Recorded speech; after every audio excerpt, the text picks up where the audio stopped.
What's up guys? Today I'm going to tell you how to build a kick-ass chest routine, all right? You're probably wondering, what does it need to consist of? How do I build it? What kind of sets, reps am I doing?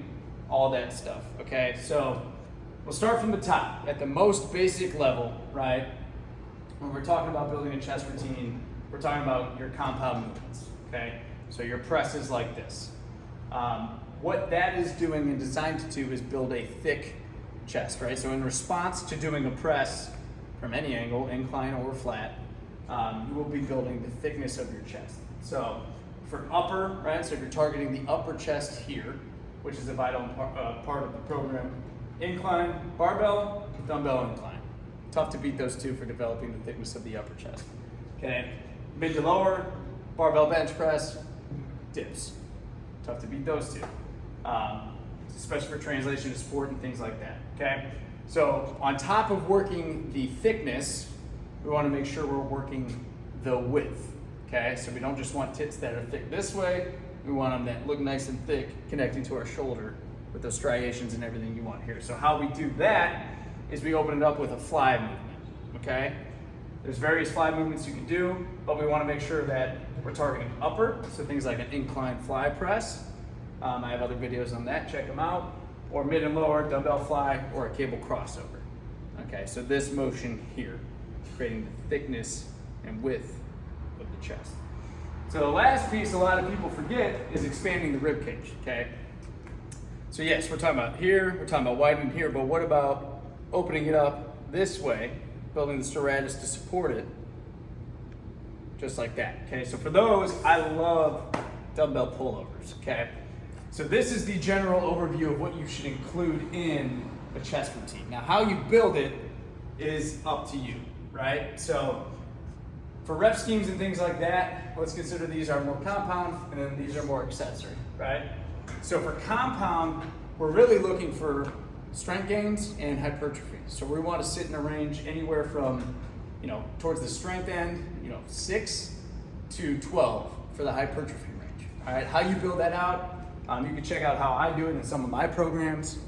Happy to talk to you about that, but let's just call it a range of 6 to 12.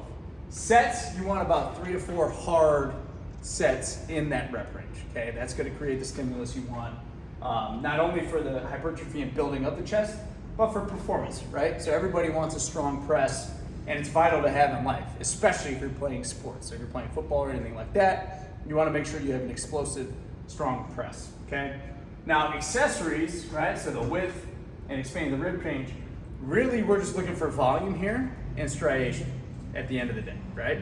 So what we're looking for here is, let's call it 10 to 12 to 15 reps, as high as 20 if you're feeling crazy and we're doing some banded things like that, okay? Pullovers, sitting for a nice rep of 10 and just build the weight you can do on that over time. How I structure my workouts with these is I basically rotate. So let's say for the first 4 weeks, we'll do a bench press first. So we're focusing really on the mid thickness, and then I'll complement that with like a dumbbell incline. Make sure we're hitting that upper thickness, but it's just second in that cycle.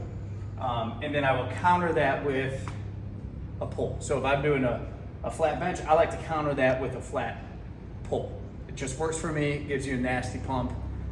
It makes sense logically, and I like to think about 2 pulls to every 1 push.